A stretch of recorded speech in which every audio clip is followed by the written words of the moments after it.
Hello hi guys, क्या हाल चाल है। तो कहानी को आगे बढ़ाते हैं। Chapter fifth, kingdom Kings and early Republic. तो इस चैप्टर में हम लोग देखेंगे कि कैसे कैसे जो छोटे छोटे जो जन्स होते थे, ग्रुप्स होते थे जिनके वो लीडर्स असेंबलीज चूज़ करती थी, वो कैसे बड़े बड़े राजा बने और कैसे किंगडम्स डेवलप हुए। तो ये सब हम इस चैप्टर में देखने वाले हैं। तो अराउंड 3000 ईयर एगो, करीब 1000 BC के आसपास कुछ कुछ लोग थे, कुछ राजाज थे जो बड़े बड़े सेक्रीफाइसेस, बड़े बड़े यज्ञ परफॉर्म करवाते थे। अपनी पावर को दिखाने के लिए, अपना डोमिनेंस बढ़ाने के लिए वो लोग ये यज्ञ परफॉर्म करवाते थे। इसमें से एक one of the most important अश्वमेध यज्ञ, जिसमें क्या होता है कि घोड़े को खुला छोड़ दिया जाता था कि वो जहाँ तक जाएगा वहाँ तक राजा की टेरिटरी है। वो अगर किसी ने उसको रोकने की कोशिश की तो उसे राजा से लड़ना पड़ेगा, और अगर उसको अपने किंगडम से, अपने एरिया से पास होने दिया तो समझ लो कि आपने एक्सेप्ट कर लिया है कि ये हमारे राजा है, ये हमसे ज़्यादा पावरफुल है। ठीक है। तो जैसे रामायण में आपने देखा था, एकलव्य ने वो श्री राम का घोड़ा रोक लिया था, जिसके घोड़े पे मैसेज लिखा हुआ था कि ये शाही घोड़ा है और इसको कोई रोकेगा तो राजा से लड़ना पड़ेगा, ऐसा। तो सेम ऐसे ही होता था। ठीक है। तो जो राजास थे, जिनके एरिया से वो पास हो गया, तो जिन्होंने एक्सेप्ट कर लिया कि ये हमारे राजा हैं, ये हमसे ज़्यादा पावरफुल है, तो उनको इनवाइट किया जाता था इन यज्ञों में। और जो कि एक ट्रेंड प्रीस्ट के द्वारा परफॉर्म किए जाते थे, जिन्हें बाद में रिवार्ड्स दिए जाते थे, गिफ्ट्स दिए जाते थे। तो तो ये यज्ञ क्या सिंबलाइज करता था कि ये राजा वेरी पावरफुल है, और जो भी उसके उस यज्ञ में आता था वो गिफ्ट्स लेके आता था। और राजा को एज अ सेंट्रल फिगर दिखाया जाता था उसमें, यज्ञ में, जिसको उसे एक स्पेशल सीट दी जाती थी एज अ थ्रोन। एक टाइगर स्किन बिछा के उसके ऊपर बिठाया जाता था, जिससे लोगों को लगता था कि टाइगर से भी ज़्यादा पावरफुल है। और ये प्रीस्ट जिसे लोग मानते थे कि वो भगवान और कॉमन लोगों के बीच का लिंक है। तो प्रीस्ट जब उस राजा को इतना इम्पोर्टेंस देता है, उसके लिए यज्ञ परफॉर्म करवाता है, तो लोगों को लगता था कि हाँ, ये राजा भगवान ने हमारे लिए इसे भेजा है, भगवान ने इसे चुना है। ठीक है। तो यहाँ पे फिर वो असेंबलीज वाला सीन, वो चूज़ करने वाला सीन ख़त्म होता गया कि प्रीस्ट जब उसको राजा को इतनी इम्पोर्टेंस देते थे, तो लोगों को लगता था कि यही हमारे राजा हैं, यही हमें रूल करने के लिए यही पैदा हुए हैं। ठीक है। तो उनके चैरिटियर होते थे सारथी राजा के, जो उनके साथ बैटल्स में गए हैं, जिन्होंने बैटल्स विटनेस की है, वो उनकी टेल्स ऑफ ग्लोरी सुनाते थे लोगों को। राजा की वाइफ्स, सन्स, उनको भी कुछ माइनर रिचुअल्स परफॉर्म करने के पड़ते थे यज्ञ में। बट और जो बाकी राजा आते थे वो सिंपली बैठ के देखते थे। और रिचुअल्स में होली वाटर राजा के ऊपर छिड़कना और ऐसा कुछ होता था, जो जैसे जो आज हम भी अपने घरों में जब हवन करवाते हैं, तो ऐसा ही कुछ होता है। तो यहाँ पे ऑर्डिनरी पीपल्स थे, जिन्हें वैश्य कहा गया, जो वो भी राजा के लिए गिफ्ट्स लेके आते थे। और जो शूद्र थे, जो लोग छोटे काम, जिनको बाकी नॉर्मल लोगों से, जो फार्मर्स है, हर्डर्स है, उनसे अलग करके जो लोग छोटे काम करते थे, उनको अलग कर दिया गया था। प्रीस्ट जनरली उन्हें एक्सक्लूड कर देते थे। मैनी रिचुअल्स थे कि यहाँ पे सोसाइटी में डिस्क्रिमिनेशन आ गया है। ठीक है। तो एक्चुअली वहाँ पे उस टाइम पे ये काम ऐसे ही डिवाइड किए गए थे कि जैसे वन सिस्टम है हमारे पास, कि जो लेटर वैदिक पीरियड में इवोल्व हुआ ज़्यादातर, अर्ली वैदिक पीरियड में इतना नहीं था। और जैसे हमने पहले सिविलाइजेशंस में हमारी देखा, वहाँ पे भी हमें ऐसे कुछ नहीं देखने को मिला। तो क्या होता था कि जो ब्राह्मण्स थे, उनसे क्या एक्सपेक्ट किया जाता था कि वो स्टडी करते हैं, वेदास को टीच करते हैं, सेक्रीफाइसेस परफॉर्म करते हैं और गिफ्ट्स रिसीव करते हैं राजाओं से। बड़े बड़े मंदिरों को मेंटेन करना, जब राजाओं ने मंदिर बनाने स्टार्ट किए, उनको मेंटेन करने के लिए उनको गिफ्ट्स मिलते थे ब्राह्मण्स को। क्षत्रियस होते थे, जो जनरली राजा वाली क्लास होती थी। क्षत्रिय जो बैटल्स लड़ते थे, लोगों को प्रोटेक्ट करते थे। वैश्यज, जो कि फार्मर्स, हर्डर्स, ट्रेडर्स, क्राफ्ट्समैन्स जो होते थे, उनको वैश्यज की कैटेगरी में रखा गया। शूद्र, जो expected to serve other three groups, जो इन ग्रुप्स को सर्व करने के लिए जो एक क्लास थी, उस टाइम पे तो इनको बैलेंस, सोसाइटी में बैलेंस लाने के लिए कि कोई काम तो करना ही पड़ेगा ना लोगों को। जैसे कि ना साफ़ सफाई करना कहीं की, किसी को खाना बनाना, किसी के लिए जूते साफ़ करना, ऐसा जो भी काम होता है जिसे आज हम लोग जैसे डी ग्रुप बोल देते हैं, तो किसी को तो वो काम करना पड़ेगा। तो उनको एज ए शूद्र बनाया गया। पर लेटर ऑन ये क्या हुआ कि ये प्रैक्टिसेस काफ़ी रिजिड हो गई हैं, जो कि ये सोशल प्रैक्टिसेस बन गए, जिसके बाद में लोग उनसे डिस्क्रिमिनेट करने लग गए बहुत ज़्यादा। ठीक है, जैसे आज भी हम लोग देखते हैं, कहीं भी आप जाओगे किसी भी जॉब में क्या होता है, 3 ग्रुप्स होते हैं, ए बी सी डी ऐसे ग्रुप्स होते हैं। ए जो हमारे सीनियर ऑफिसर्स होते हैं, वो एग्जीक्यूट ऑर्डर्स पास करते हैं। बी सी जो ग्राउंड लेवल पे रह के बैटल्स करते हैं, समझ लो एक तरह से। और डी ग्रुप होता है जो हमारा और जो काम करते हैं हमारे लिए, जैसे कुक हो गया, वॉशरमैन हो गया, कोबलर हो गया, ये सब ये काफ़ी इंपॉर्टेंट पार्ट है सोसाइटी का, शूद्र। इनके बिना सोसाइटी नहीं चल सकती। सोसाइटी को बैलेंस करने के लोग बनाए गए थे, पर हम लोगों ने क्या किया, सोसाइटी ने क्या किया कि इनको डिस्क्रिमिनेट करना स्टार्ट कर दिया, इनको अनटचेबल्स बोलना स्टार्ट किया। वो तो एक्सट्रीम फॉर्म ऑफ डिस्क्रिमिनेशन है, जो कि हमने देखा कि 1947 के बाद ये वो सोसाइटी से ये प्रैक्टिसेस कम होनी स्टार्ट हुई। ठीक है, तो हमारे पास जनपद से, जिनके राजाज थे जो सेक्रीफाइसेस परफॉर्म करते थे। नाउ जो राजाज थे वो जनपद, जिसका लिटरली मीनिंग होता है कि लैंड वेयर जन सेट फुट, जहाँ पे राजा ने फुट रख दिया तो समझ लो कि भाई ये राजा की टेरिटरी है। समझ रहे? पहले जो लोगों का राजा होता था, अब वो टेरिटरी का राजा होने लग गया। ठीक है, तो ये कुछ एक्सकवेशंस किए हैं आर्कियोलॉजिस्ट ने, जहाँ पे सेटलमेंट्स ऑफ इन जनपद्स का पता लगाया है। हस्तिनापुर नियर मेरठ के आसपास, और अतरंजी खेड़ा नियर इटाहा उत्तर प्रदेश में। तो यहाँ पे कुछ एक्सकवेशंस किए आर्कियोलॉजिस्ट ने, जहाँ पे इनके ट्रेसेस मिले। तो अब ये एक्सकवेशन से हमें यहाँ पे ये पेंटेड ग्रेवेयर, तो पोट्री की अगर मैं बात करूँ तो जैसे इससे पहले वाले पीरियड्स में हमने क्या देखने को मिलेगा, हमें मिलता था red and black and red painted wares, और अब हमें देखने को मिल रहा है ग्रे कलर की पोट्री। ठीक है, जिसमें पेंटेड डिज़ाइंस था, जिसके सिंपल लाइंस और ज्योमेट्रिकल पैटर्न्स जिस पे बनाए थे, जैसे ये एक पिक्चर में दिखाया गया है। प्रिंटेड गेयर जिसका एक्सट्रीमली फाइन टच और वेरी नाइस, बड़ा स्मूथ होता था उसका सरफेस, जिसको प्रोबेबली स्पेशल ओकेजन्स पे यूज़ किया जाता था, इम्पोर्टेंट लोगों के लिए, स्पेशली स्पेशल फॉर, जैसे हम लोग अपने घरों में लोग करते हैं ना, कि अपनी क्रॉकरी और जो इम्पोर्टेंट वो होते हैं चाइना वियर्स, उनको फिर किसी स्पेशल ओकेजन्स पे निकालते हैं, यानी लिए तो फिर स्टील्स की प्लेटों में खाना खाते हैं हम लोग। ठीक है, तो जो हमारे जनपद थे अराउंड 2,500 साल पहले, जनपद बिकम महाजनपद। कुछ जनपद काफ़ी बड़े हो गए, उनके कैपिटल सिटीज़ थे। कैपिटल सिटीज़ को प्रोटेक्ट करने के लिए फोर्टिफाइड किया गया, उनमें बड़े बड़े फोर्ट्स बनाने स्टार्ट किए, ह्यूज वॉल्स वुड, ब्रिक और स्टोन की वजह से, ताकि अटैक से बचने के लिए, बाहरी अलग दूसरी जनपद या दूसरे किंगडम्स के अटैक से बचने के लिए बड़े बड़े वॉल्स बनाने स्टार्ट किए। ये हमारे पास मैप है जिसमें अलग अलग इम्पोर्टेंट जनपद एंड महाजनपद को दिखाया गया है।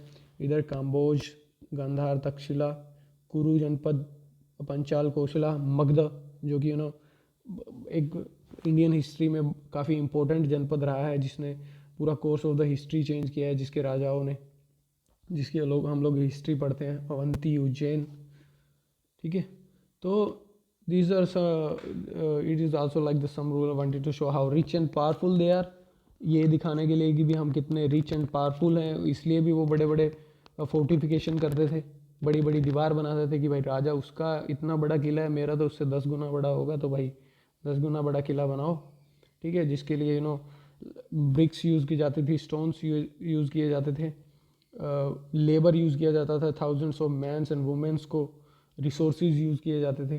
तो ये एक वॉल है, आउटर वॉल है ये एक फोर्ट की, कौसम्बी में, जो प्रेजेंट डे इलाहाबाद उत्तर प्रदेश के आसपास है। ठीक है, तो नए राजा थे। ठीक है, आर्मीज़ मेंटेन करनी स्टार्ट की, soldiers were paid, regular armies दी जाती थी, रेगुलर सैलरीज दी जाती थी, और पेमेंट्स की कोइंस, करेंसी हमारे पास आनी स्टार्ट हो गई थी यहाँ पे, करेंसीज, नो कोइंस और सिक्के अलग अलग तरह के। तो टैक्सीज, अब इन इन इतने बड़े बड़े किंगडम्स को रन करने के लिए, इतने बड़े बड़े फोर्ट्स बनाने के लिए, और इन आर्मीज़ को रेगुलर आर्मीज़ को पे करने के लिए तो हमें टैक्सीज चाहिए। तो फोर्ट्स और आर्मीज़ को बनाने के लिए हमें टैक्सीज चाहिए, तो इन टैक्स को कलेक्ट करने के लिए ऑफिसर्स अपॉइंट किए गए। पहले क्या होता था कि जो राजाज होते थे, जो लीडर्स होते थे, उनके लिए ओकेजनली पीपल गिफ्ट ले आते थे कि भाई ये हमारा लीडर है, ये हमें हमारे लिए लड़ता है, हमारे लिए बात करता है, तो लोग उसके लिए गिफ्ट ले जाते थे। अब क्या हो गया कि इनको परमानेंट कर दिया गया, टैक्सेस को मैंडेटरी कर दिया गया कि टैक्सेस लगेंगे, आप जो प्रोड्यूस कर रहे हैं उसका 1/10 1/4 जो भी होगा उसको आपको राजा को देना पड़ेगा, क्योंकि राजा आपको प्रोटेक्ट कर रहा है, राजा आपके लिए आप उसके किंगडम में हैं, तो आपको टैक्स देना पड़ेगा। तो कैसे फार्मर्स को टैक्सेस ऑन द क्रॉप्स पे टैक्सेस होते थे कि 1/4 ऑफ द प्रोड्यूस, क्राफ्ट्समैन जो प्रोड्यूस करते थे उसको अपनी, या तो उसने कलाकारी जो की है उसको एज ए टैक्स के रूप में कुछ देना पड़ता था, या फिर राजा के लिए कुछ करना पड़ता था। हर्डर्स इन थे जो वो एज अ एनिमल्स को या एनिमल प्रोड्यूस दे के अपना टैक्स पे करते थे। और taxes on the goods and trades, जो हमारे पास जो कॉमर्स क्लास थी, वैश्य, वो लोग अपने गुड्स पे, एक तरह से जीएसटी हो गया ये, गुड्स पे अपना टैक्सेस देते थे। ठीक है, Hunter and gatherers provide forest produce, देख रहे हो ये हंटर एंड गैदरर्स अभी भी थे। जैसे हर जगह इतना वो नहीं हुआ कि कुछ लोग जो अभी भी किंगडम्स के बाहर रहते थे, किंगडम्स जो मेन सिटीज़ के बाहर रहते थे, वो अभी हंटर और गैदरर्स थे, वो अभी भी जो उन्होंने कलेक्ट किया है फूड या फॉरेस्ट का प्रोड्यूस, लकड़ी है या जो भी है, वो अभी भी वो एज ए टैक्सेस राजा को पे करते थे। तो एग्रीकल्चर में हमें देखने को काफ़ी चेंजेस मिले, क्योंकि सोसाइटी इतनी डेवलप हो गई है, जब किंगडम्स बन रहे हैं, इतनी सारी चीज़ें हो रही हैं, तो ऑब्वियसली एग्रीकल्चर में भी हमारे पास चेंज आए होंगे। तो use of iron plus share, iron का यूज़ हमें देखने को मिला है। आयरन प्लस शेयर, हल का यूज़ करना स्टार्ट किया उन्होंने, लोहे का, जिससे क्या होता था कि वो मिट्टी है उसको खोदना आसान हो गया, जिससे जो हैवी क्ले होती थी, जिसको अपने हाथों से या टूल से मैन्युअली उसको करना काफ़ी मुश्किल होता था, अब उनमें क्या हो गया कि एनिमल्स के थ्रू और आयरन प्लफ्स के थ्रू उसको जोतना काफ़ी आसान हो गया था। जिससे क्या होगा कि मोर ग्रेन, वो लोग ज़्यादा ग्रेन्स वो लोग प्रोड्यूस कर पाते थे। पीपल बिगेन ट्रांसप्लांटिंग, एक और प्रैक्टिस उन्होंने सीखी कि पैडी, धान जिसे हम लोग बोलते हैं, इंस्टेड ऑफ स्कैटरिंग सीड, जैसे वो सीड वो स्कैटर कर देते थे बोने के लिए, अब उन्होंने क्या किया है कि सैपलिंग्स उगाने स्टार्ट किए। सैपलिंग होता है कि प्योद जिसको हम लोग बोलते हैं, कि जिसमें बीज को बो दिया उसमें, और कुछ दिनों के बाद वो जर्मिनेट हो जाता है, तो उसके बाद उस पौध को हम लोग प्लांट करते थे फील्ड्स में। ठीक है, तो ये एक न्यू एग्रीकल्चर सिस्टम डेवलप हुआ है नया। तो मगधा एम्पायर मैप में आपको दिखाया कि जो यहाँ पे गंगा और यमुना के बैंक्स पे है, ये इधर अपना confluence of the Ganga, Jamuna Saraswati के कन्फ्लुएंस पे जो एम्पायर है मगधा, तो ये काफ़ी बहुत बड़ा जनपद बना। तो इसके बारे में हम लोग देखेंगे, द मोस्ट इम्पोर्टेंट जनपद जो कि गंगा सोन जहाँ पे बहती है उसके एरिया में है। तो मगधा के पास एक जोग्राफिकल एडवांटेज था बहुत बड़ा, जिससे क्या होता कि वो रिवर्स के आसपास था, तो ट्रांसपोर्ट करना रिवर्स के थ्रू काफ़ी आसान था। वाटर सप्लाई उनके पास भरपूर थी, और जो कि हमारा डाब होता है, जो एरिया होता है रिवर्स के आसपास का, वो काफ़ी फर्टाइल था। ठीक है, जिससे काफ़ी फॉरेस्टेड घना जंगल था जिसके आसपास, जहाँ पे उन जंगलों में जो एलिफेंट्स रहते थे उनका उन्होंने काफ़ी अच्छे तरीके से यूज़ किया, अपनी एलिफेंट्स को अपनी आर्मी और कॉन्टिनेंट्स में शामिल किया। फॉरेस्ट से उन्हें वुड मिलती थी, जिससे वो लोग कार्ट्स और चैरियट्स बनाते थे बैटल्स में यूज़ करने के लिए। आयरन और माइंस थी झारखंड और बिहार वाले एरिया में, जिससे वो लोग स्ट्रॉन्ग टूल्स उन्होंने बनाए, आयरन टूल्स, वेपन्स उन्होंने बनाए, और जैसे जिसको फील्ड में भी यूज़ किया, आयरन प्लस शेयर, जैसे अभी आप लोगों ने पढ़ा। और इन सब से भी चीज़ें हटके एक इम्पोर्टेंट रिसोर्स होता है ह्यूमन रिसोर्स, जो कि चलो ये नेचुरल रिसोर्सेज हमारे पास ठीक है, पर उनको यूज़ करना, उनको अच्छे तरीके से ऑप्टिमाइज तरीके से उनको यूज़ करना, वो एक अलग चीज़ है। उसके लिए हमें लीडर्स ऐसे चाहिए जो उनको अच्छे से यूज़ कर सके। तो हमारे पास पावरफुल रूलर्स हुए, बिम्बिसार और अजातशत्रु जो कि हरंक्या डायनेस्टी से थे, और महापद्मनंदा जो कि नंदा डायनेस्टी से थे, जिन्होंने इन रिसोर्सेज को अच्छे से यूज़ किया। राजगीर बिहार में was the capital of Magadha for several year. फिर लेटर ऑन इसको शिफ्ट कर दिया गया था, जो उसके बाद किंगडम जो राजा है उदयन ने बेसिकली इसको शिफ्ट किया था। आप आगे वाले चैप्टर्स में इसको पढ़ोगे। तो करीब 2300 साल पहले जब अलेक्जेंडर निकला था घर से मैसेडोनिया यूरोप से कि भाई मैं पूरी दुनिया कॉन्कर करूँगा, पर कर तो नहीं पाया था, पर काफ़ी हद तक 23 साल का लड़का आधी दुनिया तो करीब जीत ही ली थी उसने। तो वो घर से निकला और वो पहुंचा on the banks of the Beas नदी के किनारे पर, और इतनी लड़ाइयाँ लड़ने के बाद उनके सोल्जर्स ने रिफ्यूज़ कर दिया कि भाई हम लोग यहाँ से आगे नहीं जाएंगे, क्योंकि उन्हें पता था कि जो आगे वास्ट एम्पायर मगधा जैसे एम्पायर हैं जिनसे उनकी आर्मी कभी नहीं जीत पाएगी, जिन्होंने लाखों सोल्जर्स और चैरियट्स और एलिफेंट की आर्मी, कोई सोच भी नहीं सकता था उस टाइम पे एलिफेंट्स को वो लोग अपनी बैटल्स में यूज़ करते थे। स्टैंडिंग आर्मी होती थी, एलिफेंट्स इतने बड़े बड़े जंगली हाथी होते हैं ना, वो यूज़ करते थे। तो उस टाइम पे एक वाजी है हमारे पास, कैपिटल ऑफ वैशाली बिहार, यहीं दिखा देता हूँ, वो उनका पड़ोसी है मगधा का। ये हमारे पास वाजी, ये रहा वैशाली, वैशाली किंगडम है, वाजी किंगडम है जिसकी कैपिटल है वैशाली। तो उसमें क्या होता था कि वहाँ पर गण संघ रूल करता था, ठीक है। डिफरेंट फॉर्म ऑफ गवर्नमेंट है, रिपब्लिकन फॉर्म, जहाँ पे क्या होता था कि एक राजा कोई रूलर नहीं है, वहाँ पे सभी छोटे छोटे रूलर्स मिलके उस एरिया को रूल करते थे। जब असेंबलीज में मिलते थे वो लोग, डिसाइड करते थे कि भाई क्या करना है, क्या डिसीजन लेना है, डिबेट करते थे कि क्या हमारे किंगडम के लिए क्या अच्छा है, हमारे जनपद के लिए, हमारे जन के लिए, हमारे उसके लिए क्या अच्छा है, ठीक है। और if they were attacked by enemy के द्वारा अगर वो अटैक किए जाए, तब भी वो लोग मिल के डिसाइड करते थे। इन असेंबलीज़ में वुमन और दासज को, कर्मकाराज को पार्टिसिपेट नहीं करवाया जाता था। तो यहाँ से पता लग रहा है कि कैसे वुमेन का स्टेटस थोड़ा डिक्लाइन हो गया था। तो इसी बात पे एक एक अकाउंट ऑफ द वाजिज, एक दीघा निकाय बुद्धिस्ट बुक है जिसमें लिखा गया है कि एक बार अजात शत्रु जो राजा थे वांटेड टू अटैक, वाजी को अटैक करना चाहते थे। तो उन्होंने अपने एक मिनिस्टर को भेजा वस्करा को बुद्ध के पास कि मुझे ऐसे ऐसे अटैक करना है, मुझे एडवाइस चाहिए आपकी। तो बुद्ध ने पूछा कि वाजीज के लोग अभी भी क्या असेंबलीज में मिलते हैं? तो उन्होंने कहा हाँ कि अभी भी वो लोग मिलते हैं। तो उन्होंने कहा कि Vajjis would continue to prosper as long as, जब तक वो ये सब चीज़ें करते रहेंगे। They had full and frequent public assemblies होती थी जहाँ पे वो लोग they act met and act together, established rules बनाते थे मिलकर जो सोसाइटी के लिए, लोगों के लिए अच्छा है। दे रिस्पेक्टेड, सपोर्टेड एंड एल्डर्स को सुनते थे, लिसन टू एल्डर्स। वाजिज वुमेन को ऐसे स्टेटस डिक्लाइन हुआ है, उनको मेन स्ट्रीम से और जो रूलिंग वगैरह से उनको हटाया गया है वुमेन्स को। पर क्या होता था कि चैत्याज लोकल श्राइन हमें मेंटेन की जाती थी टाउन्स एंड विलेजेस में, और डिफरेंट सेंट्स से जिनको फॉलो किया जाता था, डिफरेंट बिलीव्स हमारे पास यहाँ पे आने स्टार्ट हो गए, जिसका मतलब कि धीरे धीरे जो रिलीजन्स थे जैसे कि बुद्धिज़्म उस टाइम पे इवॉल्व हो चुका था, जैनिज़्म, और उन सबको अलाउ किया गया था, ठीक है।